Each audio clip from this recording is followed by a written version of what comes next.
Hello दोस्तों, destination IAS के YouTube platform पे आप सभी का स्वागत है और मैं विद्यासागर सिंह।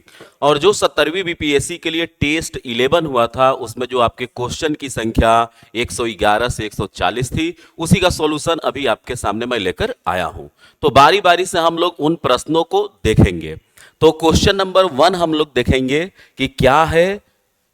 तो क्वेश्चन 1 आपके सामने है कि which of the following is an example of commensalism in the animal kingdom. यानी जंतु जगत में सहभोजी का संबंध दिए गए ऑप्शन में कौन सा है। सहभोजिता, जैसे आप लोगों ने सुना होगा, सहजीवी सुना होगा, पैरासाइट सुना होगा, तो उसमें हम लोगों को एग्जाम्पल्स बताना है कि कॉमेंसलिज्म का एग्जाम्पल कौन सा है। कॉमेंसलिज्म को पहले यह समझना होगा कि कॉमेंसलिज्म है क्या। तो कॉमेंसलिज्म जिसे सहभोजी कहते हैं, इसका मतलब यह होता है कि इसमें दो ऑर्गेनिज्म एक साथ रहते हैं, यानी दो जीव एक साथ रहते हैं, जिसमें एक को फायदा होता है, एक को बेनिफिट होता है और दूसरे को कोई अफेक्ट नहीं पड़ता, ये अनअफेक्टेड रहता है। यानी सहभोजी का मतलब क्या हुआ कि जिसमें दो जीव साथ में रहेंगे, दो ऑर्गेनिज्म एक साथ रहेंगे और एक बेनिफिट में होगा और एक पर कोई इफेक्ट नहीं पड़ेगा। तो ऐसे जो रिलेशन होंगे वो हम लोगों को बताना है। तो जैसे पहला नंबर है कि क्लॉन फिश और सी एनिमोन, तो इन दोनों के बीच में जो रिलेशन है वो म्यूचुअल रिलेशन होता है, जिसे हम लोग कहते हैं सहजीवी संबंध या सिम्बायोटिक रिलेशन कहते हैं। तो ये म्यूचुअल रिलेशन के एग्जांपल्स हैं। और सेकंड नंबर एग्जांपल्स दिया हुआ है हम लोगों का कि shark and sucker fish. Shark and sucker fish, sucker fish को ही हम लोग कहते हैं रेमोरा फिश। इसी को क्या कहते हैं? रेमोरा फिश भी कहते हैं।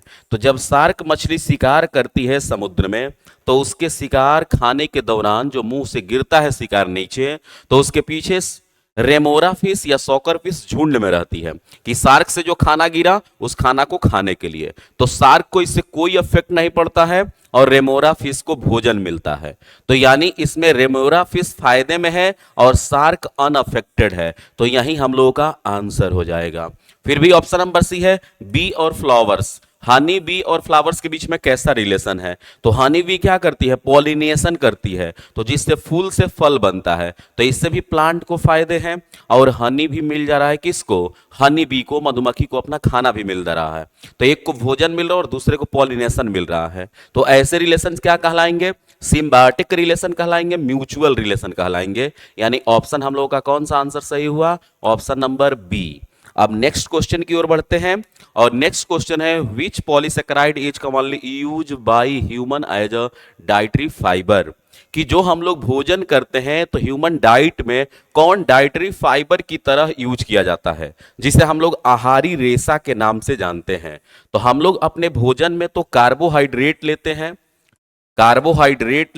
प्रोटीन लेते हैं, फैट लेते हैं, विटामिन्स लेते हैं, मिनरल्स लेते हैं, वाटर लेते हैं और रफेज लेते हैं। और इसी रफेज को हम लोग कहते हैं डाइटरी फाइबर, जो मेनली क्या होता है? सेलुलोज होता है।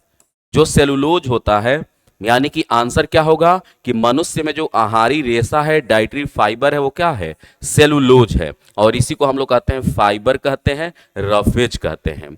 और ग्लाइकोजन क्या है? तो ये एनिमल का स्टोरेज फूड है, जंतुओं का संग्रह भोजन। जब एनिमल बॉडी में ग्लूकोज ज्यादा होता है तो लीवर उसको ग्लाइकोजन में कन्वर्ट करके अपने पास रख लेता है। यानी लीवर में पाया जाने वाला स्टोरेज फूड है कौन? ग्लाइकोजन, जंतुओं में। इसलिए इसे एनिमल स्टार्च के भी नाम से जानते हैं, इसे एनिमल्स स्टार्च भी कहते हैं। फिर हम लोग का काइटिन है, जिसे चिटीन भी कहते हैं। तो काइटिन जो है ये होता है the cell wall of fungus. The cell wall of fungus, कवक की कोशिका भित्ति काइटिन की बनी होती है। या exoskeleton of insect, exoskeleton of insect, कीटों का बाह्य कंकाल भी किसका बना होता है? काइटिन का बना होता है। और इनुलिन जो है ये एक पॉलीसेकेराइड है, जो पॉलीमर होता है, बहुलक होता है किसका? फ्रक्टोज का। फ्रक्टोज का पॉलीमर होता है इनुलिन। तो यानी इसमें से कौन सा डाइटरी फाइबर है? तो डाइटरी फाइबर है सेलुलोज। ग्लाइकोजन क्या है? तो जंतुओं का स्टोरेज फूड होता है। काइटिन क्या है? तो फंगस का सेल वॉल है। कीटो का बाह्य कंकाल है। और इनुलिन क्या है? तो यह फ्रक्टोज का पॉलीमर है। क्लियर? आगे बढ़ते हैं अगले क्वेश्चंस की ओर। मानव शरीर में ऑक्सीजन का परिवहन किसके द्वारा होता है? Oxygen transportation in human body takes place through, यानी जो बॉडी में ऑक्सीजन जाता है वो कैसे बॉडी में कहां से कैसे पास करता है, ये पूछा गया है हम लोगों से। तो सबसे पहले तो हम लोग जो ऑक्सीजन लेते हैं तो ये ऑक्सीजन हमारे फेफड़े के पास पहुंचता है, यानी जब हम लोग नोज से सांस लिए अंदर हवा गया तो ये हवा गया फेफड़ा में गया, और फेफड़े के बाद ये पहुंचता है किसमें? ब्लड में पहुंचता है, और ब्लड इसको पहुंचाता है टिश्यू में या सेल में या कोशिकाओं में। तो लंग्स जो है हम लोग का ऑप्शन नंबर 2 है, और फिर हम लोग का ब्लड जो है ऑप्शन नंबर 3 है, और जो टिश्यू है ये ऑप्शन नंबर 1 है। यानी इस तरह के कोड जहां मिलेंगे वो आंसर होगा 231, और 231 कहां है? तो ये ऑप्शन नंबर सी पर है। क्लियर? चलिए आगे बढ़ते हैं। मानव यानी सॉरी हृदय का कौन सा कक्ष फेफड़े से ऑक्सीजन युक्त रक्त परिवाहित करता है?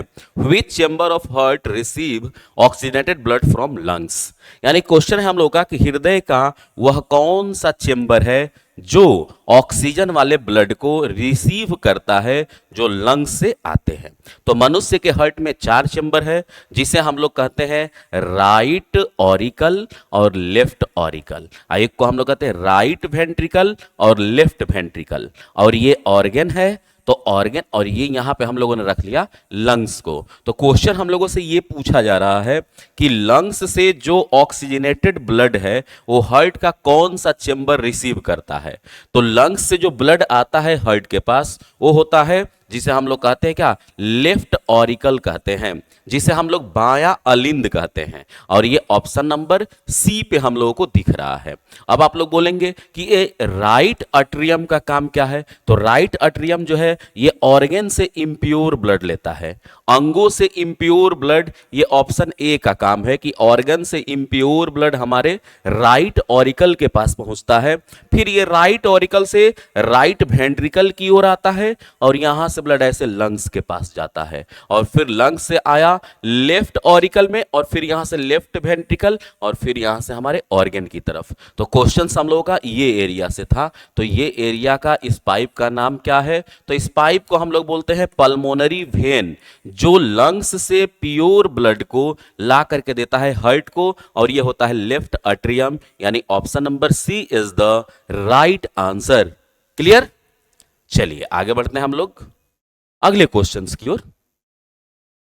अगला क्वेश्चन देखेंगे, कह रहा है कि मनुष्य जो सामान्य मनुष्य है उसका रक्तचाप 120/80 mmHg होता है। तो ये संख्याएं रक्तचाप को दर्शाती है। तो ये संख्याएं क्या शो करती है? जैसे आप लोग पढ़े होंगे कि 120/80 है, तो इसको हम लोग सिस्टोलिक कहते हैं और इसको हम लोग डायस्टोलिक कहते हैं। लेकिन अब क्वेश्चन से ये पूछा जा रहा है कि सिस्टोलिक के टाइम में हार्ट की क्या स्थिति है? क्या उसका वेंट्रिकुलर जो है कॉन्ट्रैक्ट हुआ है, सिकुड़ा हुआ है, या उसका वेंट्रिकल जो है वो रिलैक्स की स्थिति में है, या वेंट्रिकल जो है वो रिलैक्स में है और कॉन्ट्रैक्शंस में है, या ऑरिकल कॉन्ट्रैक्शंस में है और ऑरिकल रिलैक्स में है, या वेंट्रिकल कॉन्ट्रैक्शंस में है और ऑरिकल भी कॉन्ट्रैक्शंस में है। यानी क्वेश्चंस पूछ रहा है कि जो 120 और 80 से हम लोग ब्लड प्रेशर को शो करते हैं, तो उसमें ब्लड प्रेशर में 120 तो सिस्टोलिक है और 80 डायस्टोलिक है। तो इस कंडीशन में ये जो प्रेशर है वो किसका प्रेशर है? क्या उस समय ऑरिकल सिकुड़ा हुआ था या ऑरिकल रिलैक्स में था, या वेंट्रिकल सिकुड़ा हुआ था और वेंट्रिकल रिलैक्स में था? तो इस तरह के हम लोगों को जवाब देने हैं। तो 120 जब शो करता है सिस्टोलिक, तो उस समय हम लोगों का वेंट्रिकल एकदम सिकुड़ा हुआ रहता है, कॉन्ट्रैक्ट रहता है, सिकुड़ा हुआ। और जो 80 है डायस्टोलिक, उस समय वेंट्रिकल जो है रिलैक्स रहता है ताकि ब्लड आकर के जमा हो। समझे बात को? यानी जैसे हम लोगों में ये ऊपर वाला एरिया में क्या है, ऊपर वाला में ऑरिकल है और नीचे वाले में वेंट्रिकल है। तो जब ये वेंट्रिकल सिकुड़ा हुआ है तो 120 है, और जब ये फैल गया कि इसमें आकर के स्टोर हो तो रिलैक्स है। और ये कंडीशन कौन सा है? ऑप्शन नंबर ए है। तो राइट आंसर क्या होगा? Option A is the right answer. समझे बात को? अगला प्रश्न है कि which of the following is not a vertebrate organism। vertebrate organism क्या है ये समझना होगा।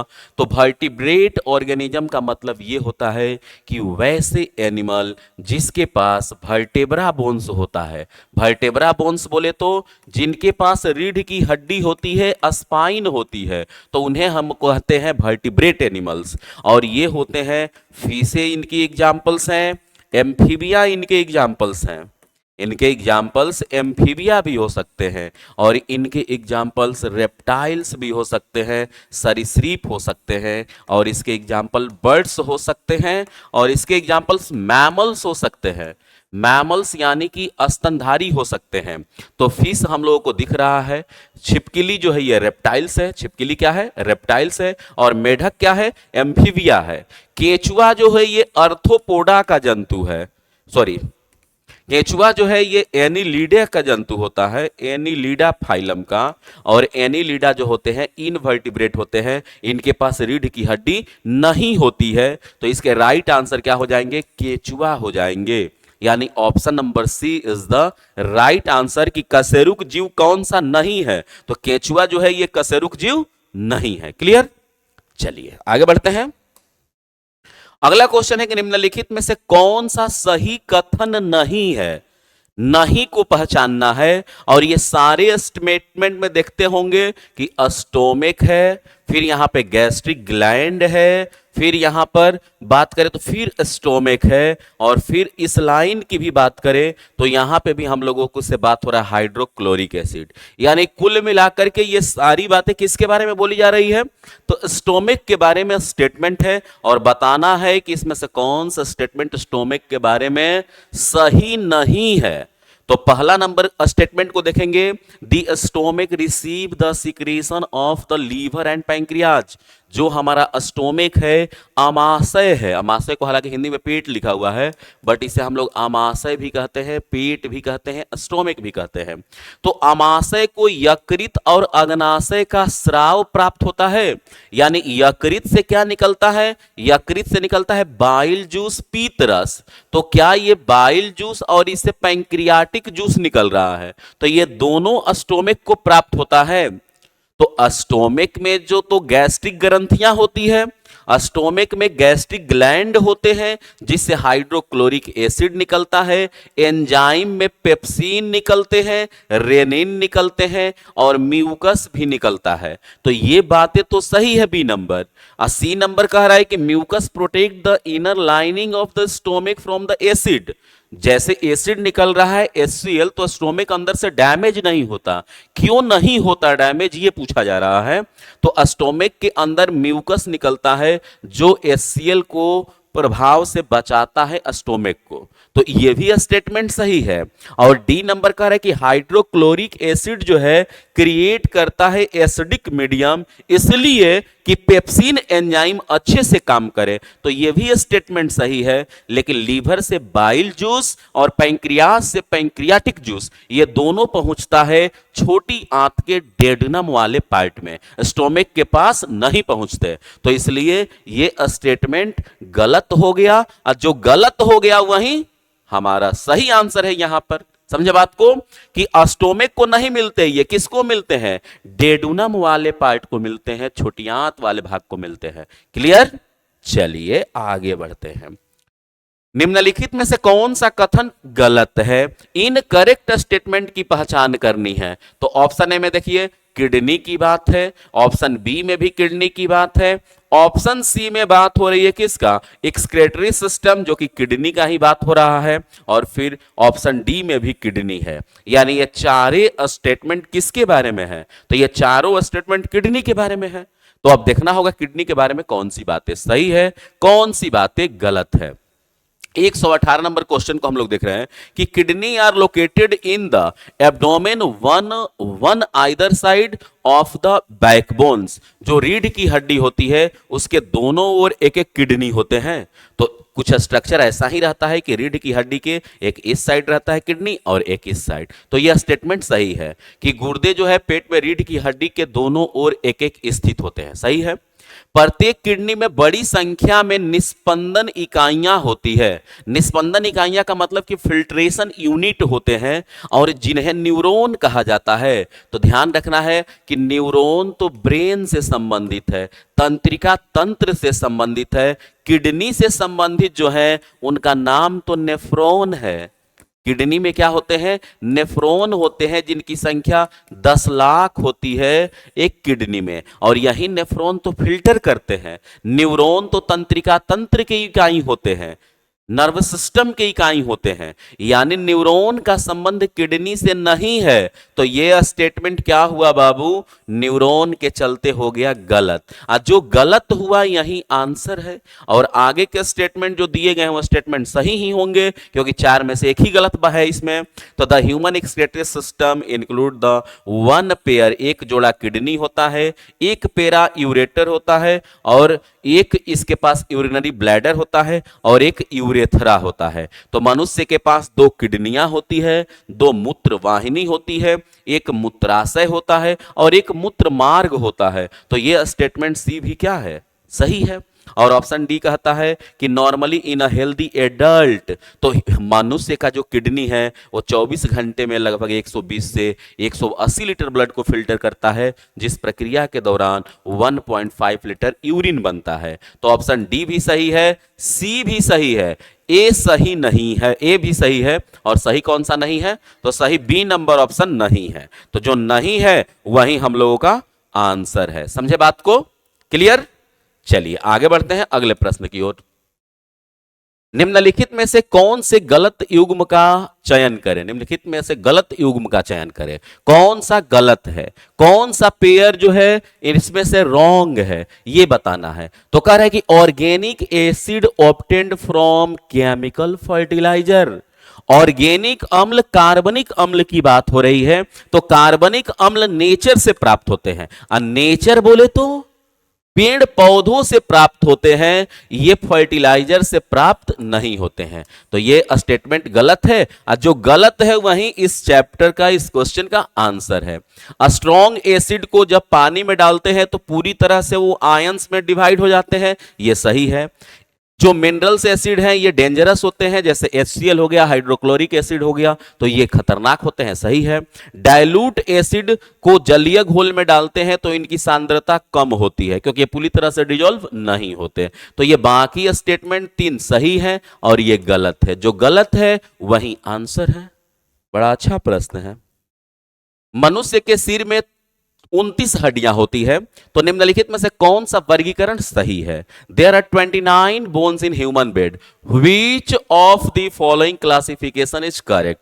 मनुष्य के खोपड़ी में बात कर रहा है कि उसके स्कल में कितने बोन्स होते हैं? 29 हड्डियां होती है। तो ये 29 बोन्स कहां कहां होते हैं? तो इस 29 बोन्स में से जिसे हम लोग क्रैनियम कहते हैं, जिसे हम लोग कपाल कहते हैं, इसमें 8 हड्डियां होती है, और जिसे हम लोग ईयर कहते हैं, कान कहते हैं, इसमें 6 हड्डियां होती है, और जिसे हम लोग चेहरा कहते हैं, फेसियल कहते हैं, इसमें हम लोग बोन्स होते हैं 14, और एक हायोड बोन्स है जिसे कंठ वाली हड्डी कहते हैं, इसकी संख्या होती है 1। तो 8 और 6 14, और 14 14 28 1 29 हड्डियां। तो इस तरह के जो ऑप्शन होंगे वो सही हो जाएंगे। यानी हायोड बोन्स की संख्या कितनी है? तो 1 है। तो 1 है, तो देखो हायोड बोन्स यहां 3 है, यहां 3 है, तो ये गलत हो गए, ये तो आंसर होंगे ही नहीं। चेहरा में 14 है, तो यहां भी 12 है, यहां भी 12 है, तो ये तो आंसर होंगे नहीं। तो अब ये भी कट गया आंसर, ये भी कट गया, ये भी कट गया, तो बचा क्या? Option number B. तो option number B is the right answer. Clear? चलो आगे कह रहे हैं कि जन्म नियंत्रण के लिए उपयोग की जाने वाली मौखिक गोलियां शरीर के हार्मोनल संतुलन को बदल देती है, ये गर्भधारण को कैसे रोकते हैं? सही विकल्प का चयन करें। कंट्रासेप्टिव पिल्स, जिसे गर्भ निरोधक गोली कहते हैं, जिसकी खोज 1960 ईस्वी में अमेरिका के एक साइंटिस्ट है जिनका नाम है पिंकस। तो पिंकस नामक साइंटिस्ट के द्वारा 1960 ईस्वी में गर्भ निरोधक गोली का खोज किया गया, कंट्रासेप्टिव पिल्स का खोज किया गया। और ये लगभग जैसे नाम सुने होंगे, सहेली जो गोली है वो गर्भ निरोधक गोली है। तो इन गोलियों का महिलाओं में क्या काम है जिससे प्रेगनेंसी रुक जाती है? तो अब ये कह रहा है कि गर्भाशय की परत टूट जाती है क्या? नहीं, बिल्कुल नहीं। Eggs are released but no fertilisation, eggs release ही नहीं होते हैं, एग्स रिलीज ही नहीं होते हैं गर्भनिरोधक गोली खाने पर। No formation of eggs, eggs बनाना नहीं है, फीमेल में एग्स पहले से रहते हैं, तो यह स्टेटमेंट भी गलत है। तो eggs are not release, eggs जो है वो रिलीज नहीं होते हैं, जिसके कारण फर्टिलाइजेशन भी नहीं होता है। तो राइट ऑप्शन इसका क्या है? डी नंबर है। ध्यान रखेंगे, गर्भनिरोधक गोलियां जो है महिलाओं के सम्मान को बढ़ाती है, क्योंकि पहले क्या था कि अगर प्रेग्नेंट हो गई फीमेल तो उसको बच्चे को जन्म देना मजबूरी होती थी, क्योंकि कोई उपाय नहीं होते थे। लेकिन अभी के दौर में ऐसी कोई बात नहीं है, अगर नहीं चाहती है फीमेल बच्चे को जन्म देना तो गर्भनिरोधक गोली उसके पास ऑप्शन है। निम्नलिखित में से मिलान करें, एक तरफ केमिकल फार्मूला दिया गया है और दूसरी तरफ दिया गया है नेम दिया गया है। तो CH3COOH, इसी को तो एसिटिक एसिड कहते हैं और सिरका कहते हैं, जो ऑप्शन नंबर कहां है? सी पर है। अब CHCl3, इसी को हम लोग कहते हैं क्लोरोफॉर्म, तो क्लोरोफॉर्म यहां पर है, ऑप्शन नंबर डी। अब फिर है CH3CH2OH, ये थोड़ा घुमाया है, इसी चीज को हम लोग ऐसे भी तो लिख सकते हैं बालक, C2H5OH, यही तो इथाइल अल्कोहल है, इथेनॉल है। और CH4 तो बताना ही नहीं है, यही जो है वो मीथेन है। समझ गए बात को? यानी जो ऑप्शन नंबर 1 पर है ये एसिटिक एसिड यहां पर है, क्लोरोफॉर्म यहां पर है, और इथेनॉल यहां पर है, और मीथेन यहां पर है। इस तरह से जो ऑप्शन होंगे वो सही ऑप्शन होंगे, तो आप लोग आंसर इसका कर लिए होंगे। चलिए आगे बढ़ते हैं अगले प्रश्न की ओर। Which of the following balanced reaction is correct for the given reaction? Reaction दिया हुआ है, उसमें देखना है कि बैलेंस्ड कौन सा रिएक्शन है। तो जिसमें silver nitrate plus sodium chloride, इसके बाद बन क्या रहा है? सिल्वर क्लोराइड और सोडियम नाइट्रेट। यानी सिल्वर नाइट्रेट बोले तो AgNO3, सिल्वर नाइट्रेट किसको बोलते हैं? AgNO3, और इसमें क्या मिक्स कर रहे हैं? Sodium chloride. तो जब ऐसा होता है तो क्या होता है? तो कुछ इस तरह से होता है कि इसका जो प्लस वाला आयंस है और माइनस वाला आयंस, और इसका प्लस वाला आयंस और माइनस वाला, तो इसका प्लस वाला आयंस इसके माइनस वाले के साथ ऐड होता है और इसका प्लस वाला इसके माइनस के साथ, यानी बनता क्या है? तो AgCl बनता है, और बनता है क्या? NaNO3 बनता है, और इसी AgCl का बनता है PPT, प्रेसिपिटेट बनता है, अवक्षेप बनता है, जो व्हाइट कलर का होता है, और ये डबल डिस्प्लेसमेंट रिएक्शन का या प्रेसिपिटेशन रिएक्शन का एग्जाम्पल होता है, और ये रिएक्शन बिल्कुल बैलेंस्ड है। तो इस तरह के जो ऑप्शन होंगे वो सही हो जाएगा। तो बाकी सब में तो कुछ ना कुछ डिजिट लिखे हुए हैं, तो गलत हो गया। इसी में डिजिट कहीं नहीं है, तो यही आंसर हुआ। और इसमें क्या बना? तो ये लिख लेंगे, व्हाइट PPT बना, उजला अवक्षेप बनता है। क्लियर? AgCl का डबल डिस्प्लेसमेंट का ये एग्जाम्पल्स भी है। ऐसे प्रश्न पूछे जाने की पॉसिबिलिटी ज्यादा आ रही है टाइप ऑफ केमिकल रिएक्शन से, रिएक्शन को पहचानने से। अगला प्रश्न है, syn gas is primary is a mixture of. Syn gas क्या है? सीन गैस इसका नाम इसलिए है ना कि इसका सिंथेसिस में काफी यूज होता है। मेथनॉल जब बनाया जाता है, इथेनॉल बनाया जाता है, तो उस प्रक्रिया में जो सिंथेसिस प्रोसेस होता है, इसमें ये गैस का प्रयोग करते हैं, इसलिए इसका नाम है सीन गैस। सीन गैस को ही एक और नाम से जानते हैं, वाटर गैस। और वाटर गैस बोले तो CO+H2 is known as water gas, और water gas is known as syn gas. तो carbon monoxide plus hydrogen, carbon monoxide plus hydrogen option number C पर है, जो हम लोगों का आंसर हो जाएगा। यह भी याद रखेंगे, CO+N2 is known as producer gas, इसे हम लोग क्या कहते हैं? प्रोड्यूसर गैस के नाम से जानते हैं। CO+N2 is known as producer gas. अगला प्रश्न है कि हीरे को शुद्ध कार्बन के अधीन करके संश्लेषित किया जा सकता करने पर क्या मतलब क्या होगा? मतलब हम लोग आर्टिफिशियल डायमंड की बात हो रही है कि diamond can be synthesized by the subjecting pure carbon 2।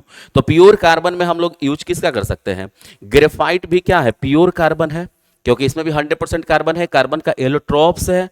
तो जब हम लोग ग्रेफाइट से ग्रेफाइट यानी यहां पे क्या कर रहा है, प्योर कार्बन से बनाना चाहते हैं डायमंड, तो क्या प्रक्रिया होगी? तो जब हम लोग प्योर कार्बन को या ग्रेफाइट को हाई टेम्परेचर और हाई प्रेशर के साथ रखेंगे तो ये कन्वर्ट हो जाएगा डायमंड में, और यही कहलाएगा आर्टिफिशियल डायमंड। तो इस तरह के जो ऑप्शन होंगे, तो इसमें लो टेम्परेचर है, गलत हो गया, इसमें वेरी लो प्रेशर है, गलत हो गया, इसमें वेरी हाई और वेरी हाई है ना, इसमें very high pressure and high temperature. तो option number C very low, low की बात ही नहीं, दोनों हाई, हाई टेम्परेचर और हाई प्रेशर पे जब ग्रेफाइट को गर्म करते हैं तो डायमंड बनता है, और यहां पे ग्रेफाइट ही क्या है, 100% प्योर कार्बन है।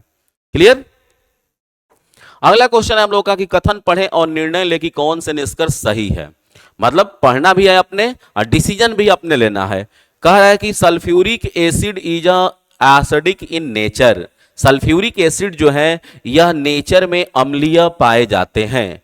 तो अब इससे क्या है स्टेटमेंट, अब कंक्लूजन की क्या बात हो रही है?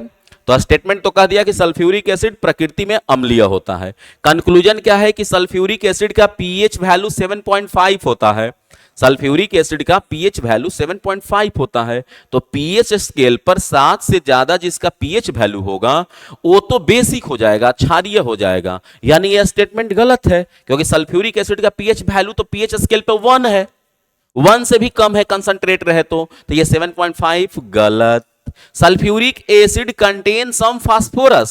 सल्फ्यूरिक एसिड बाबू H2SO4, इसमें दूर दूर तक फास्फोरस नहीं है, तो यह भी स्टेटमेंट गलत है। ना तो कंक्लूजन 1 सही है, ना ही कंक्लूजन 2 सही है। और इस तरह के ऑप्शन कहां है? तो neither conclusion 1 nor 2 is correct, यानी option number B is the right answer. Clear?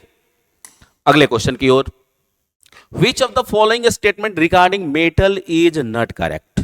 Metal के बारे में कुछ स्टेटमेंट दिए गए हैं, हम लोग को बताना है कि इसमें से कौन सा करेक्ट नहीं है। तो in general metal form acidic oxide, यानी कह रहा है कि जो मेटल के ऑक्साइड होते हैं, मेटल जब ऑक्सीजन से रिएक्शन करते हैं तो बाबू ये बनाते हैं ऑक्साइड। तो कह रहा है कि जो मेटल के ऑक्साइड होते हैं ये सामान्यतः एसिडिक होते हैं, बिल्कुल गलत। मेटल के ऑक्साइड होते हैं बेसिक, क्षारीय होते हैं, क्षारीय होते हैं। लेकिन एल्युमिनियम और जिंक के ऑक्साइड क्या होते हैं? उभयधर्मी होते हैं, एम्फोटेरिक होते हैं, जो एसिड के भी गुण को दर्शाते हैं और बेस के भी गुण को दर्शाते हैं। तो यानी जनरल टर्म में तो मेटल के ऑक्साइड बेसिक है, यानी ये स्टेटमेंट क्या हो गया? गलत हो गया। अगर जो गलत हो गया वही आंसर हो गया। और metal are placed toward the left in the periodic table. Periodic table के लेफ्ट साइड में कौन रहते हैं, राइट साइड में कौन रहते हैं? तो लेफ्ट साइड में तो मेटल ही रहते हैं और राइट साइड में नॉन मेटल रहते हैं, और बीच में सीढ़ी पर रहते हैं मेटलवाइड्स। कौन कौन? तो रहते हैं boron, silicon, germanium, arsenic, antimony, tellurium और पोलोनियम। तो यानी स्टेटमेंट बी भी क्या है? सही है। Metals are electropositive in nature.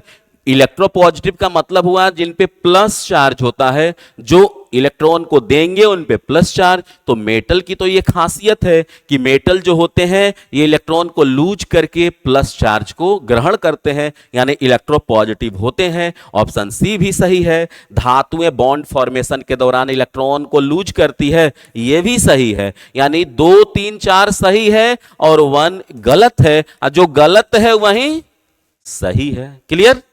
चलो आगे बढ़ेंगे। 28 नंबर क्वेश्चन की खाली स्थान है और बताना है कि is not a thermoplastic polymer. Thermoplastic polymer, तो प्लास्टिक क्या होते हैं बच्चों, ये समझना होगा। तो प्लास्टिक 2 तरह के, एक जिन्हें कहते हैं थर्मोप्लास्टिक और दूसरा कहते हैं क्या? Thermosetting plastic. Thermosetting plastic, thermoplastic जिसको बार बार यूज किया जाए तो उसे कहेंगे थर्मोप्लास्टिक, और थर्मोसेटिंग प्लास्टिक जिसका एक बार यूज होगा, एक बार ही यूज होगा, ओनली 1 टाइम यूज, तो उसे कहते हैं हम लोग थर्मो सेटिंग प्लास्टिक। तो इसमें हम लोग पीवीसी को बार बार यूज कर सकते हैं, टेफलॉन को बार बार यूज कर सकते हैं, पॉलीथीन को बार बार यूज कर सकते हैं, लेकिन बेकेलाइट से बनता है कुकर का हैंडल, कुकर का हैंडल, और इसी से बनता है इलेक्ट्रिक स्विच, और ये होता है थर्मोसेटिंग प्लास्टिक। ये थर्मोसेटिंग प्लास्टिक है, थर्मोप्लास्टिक का एग्जाम्पल नहीं है बल्कि थर्मोसेटिंग का है, और यही आंसर है। यानी आंसर क्या होंगे, bakelite is a not a thermoplastic, bakelite is a thermosetting plastic, क्योंकि इसका बार बार यूज नहीं कर सकते। कुकर के हैंडल जो है वो बेकेलाइट के बने होते हैं, इलेक्ट्रिक स्विच बेकेलाइट के बने होते हैं, और नॉन स्टिक बर्तन बना होता है टेफलॉन से, टेफलॉन।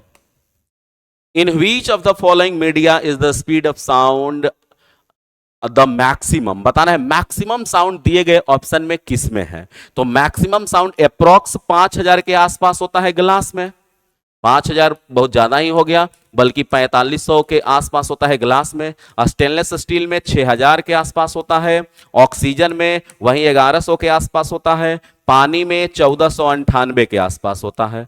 तो यहां पे हम लोग स्टेनलेस स्टील में साउंड का स्पीड सबसे ज्यादा होता है, और ये दिए गए ऑप्शन बी पर है। तो B is the right answer, B is the right answer. Sonic boom, sonic boom क्या है? तो सोनिक बूम समझते हो, पहले ये समझो। सोनिक बूम का हुआ ना कि जैसे कोई ट्रैवल कर रहा है, कोई गाड़ी है, बस है, ट्रक है, एरोप्लेन है, जेट है, कोई भी ऑब्जेक्ट इस स्पीड से ट्रायल करे कि जब वो जा रहा है तो उसके पीछे साउंड बहुत तेजी से आ रहा है, तो उसी को हम लोग बोलेंगे सोनिक बूम। और सोनिक बूम तभी होगा जब साउंड के स्पीड से ज्यादा स्पीड से ऑब्जेक्ट ट्रैवल करेगा, नहीं तो सोनिक बूम नहीं होगा। जेट विमान चलते हैं जनरली तो सोनिक बूम होता है, सुपरसोनिक मिसाइलें चलती है तो सोनिक बूम होता है।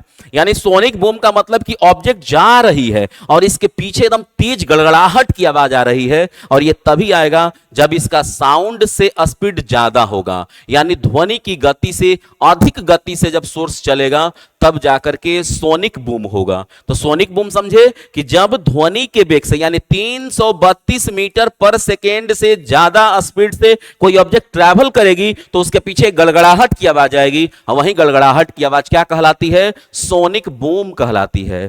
क्लियर? आगे हम लोग का कि यदि चंद्रमा को पृथ्वी के करीब इस प्रकार लाया जाए, यदि चंद्रमा को पृथ्वी के करीब इस प्रकार लाया जाए कि पृथ्वी से दूरी मूल दूरी की आधी हो जाए, यानी जो चांद यहां था, चांद यहां था, पृथ्वी यहां थी, तो चांद और पृथ्वी के बीच की दूरी अगर आर थी तो कह रहा है इतना नजदीक लाओ दोस्त कि यह दूरी कितनी हो जाए? आधी हो जाए। तो क्या होगा? तो यहां पे न्यूटन को हम लोगों को याद करना होगा, और न्यूटन साहब ने कहा है कि force equal to G m1 m2 upon r square. तो दूरी को r बाई 2 कर दिए दोस्त, तो r बाई 2 का होल स्क्वायर, तो ये 2 कहां चला गया? 4 बनकर ऊपर चला गया। यानी जब दूरी को आधा करेंगे तो फोर्स कितना होगा? 4 गुना हो जाएगा, और ये 4 गुना कहां है? तो ऑप्शन नंबर बी पर है। क्लियर? कि हाँ है, ऑप्शन नंबर बी है, डी पर। Option number D is the right answer. इस प्रश्न को समझे आप लोग? बोलो नहीं।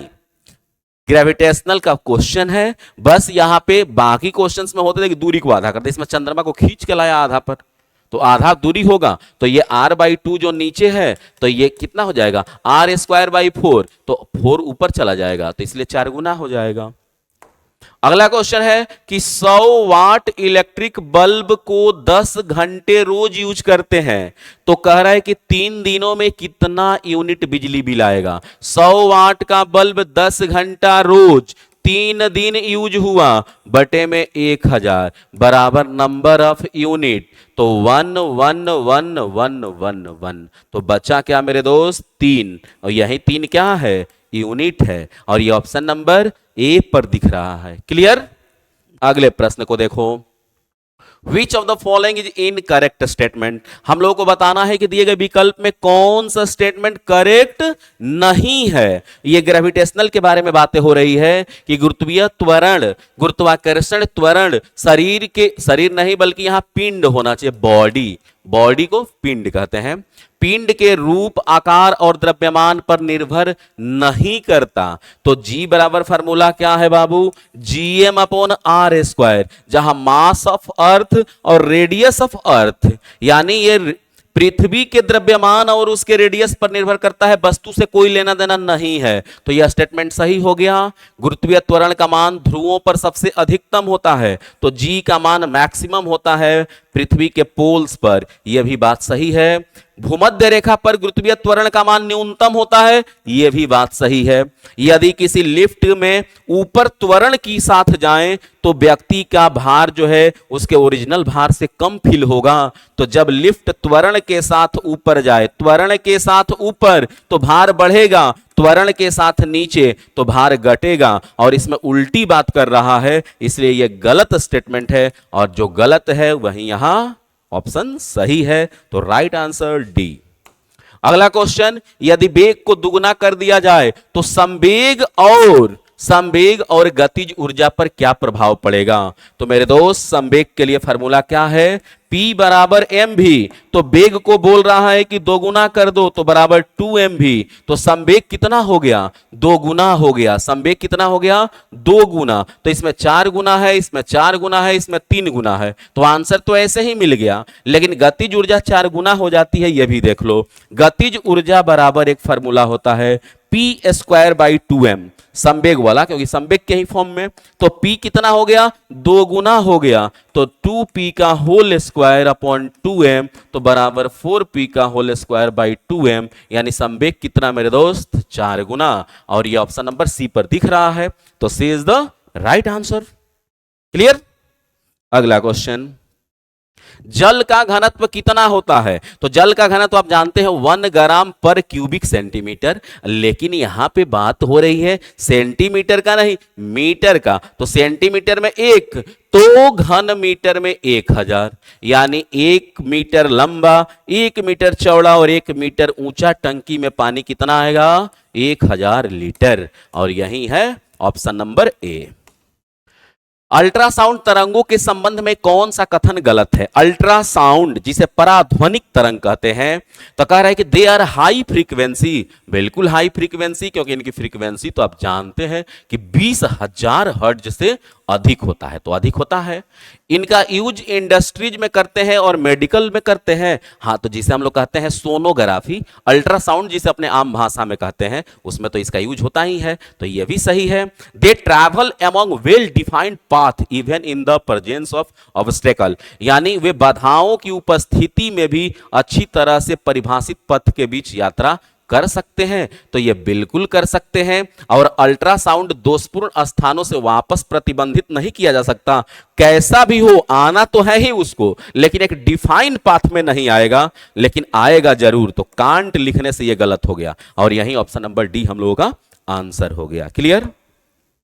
आगे है, सोनार की सहायता से क्या माप सकते हैं। तो देखिए 2 यंत्र है, एक यंत्र है राडार आपके पास, और दूसरा यंत्र है मेरे दोस्त सोनार आपके पास। राडार जो है हवा में और सोनार जो है पानी में, सोनार जो है पानी में। तो बात हो रही है हवाई जहाज की दूरी, हवाई जहाज हवा में, सोनार काम नहीं करता। जंगल हवा में काम नहीं करता, विमान की पिच हवा में काम नहीं करता। पानी के नीचे मौजूद वस्तुओं की दूरी, दिशा और गति, तो पानी के अंदर ही तो सोनार है, पानी के अंदर ही तो सोनार है। तो option D is the right answer.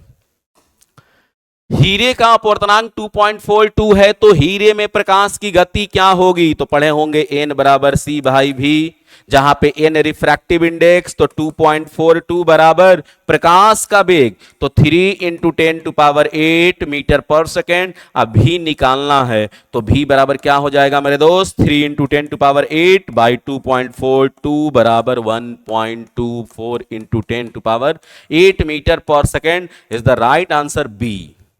Right answer क्या होगा, बी होगा। क्वेश्चन नंबर 139 को देखेंगे कि कांच के प्रिज्म द्वारा प्रकाश के परावर्तन के बाद सफेद प्रकाश के 7 रंगों में कौन सा सबसे कम विचलित होता है। तो कह रहा है कि व्हाइट लाइट को प्रिज्म से गुजारो, सबसे कम जिसका विचलन हो उसको पहचानो। तो सबसे कम की विचलन किसका? तो ये 7 लाइट रहते हैं जिसमें रहता है, आप लोग पढ़े होंगे VIBGYOR। तो आर का सबसे कम, क्योंकि आर का वेवलेंथ सबसे ज्यादा तो उसका मुड़ना भी सबसे कम। तो ये आंसर हम लोगों का बी नंबर ऑप्शन पे है, आंसर होगा रेड कलर। और निम्नलिखित में से कौन सा विद्युत धारा के तापीय प्रभाव का उदाहरण नहीं है। तापीय प्रवाह की जब हम लोग करंट को पास करते हैं तो उससे हीट जनरेट हो और उस पे इंस्ट्रूमेंट बेस्ड हो। तो कह रहा है कि बिजली की इस्त्री इलेक्ट्रिक आयरन हीट प्रोड्यूस करता है तो काम करता है, बल्ब भी जलता है तो हीट देता है, करता है। इलेक्ट्रिक केतली जो पानी गर्म कर रहे हैं जाड़े के दिनों में, लेकिन पंखा का कोई काम नहीं है हीट पे काम करना, यानी option number B is the right answer. तो इस तरह से हम लोगों ने ये 30 क्वेश्चन जो 17वीं बीपीएससी के लिए था, महत्वपूर्ण था आगामी परीक्षाओं के लिए, तो इसको हम लोगों ने किया। अगर आपको किसी भी प्रश्न में कोई समस्या हो, कोई डाउट हो, कोई सुझाव हो, तो प्लीज कमेंट बॉक्स में आप कमेंट कीजिए। थैंक यू सभी को।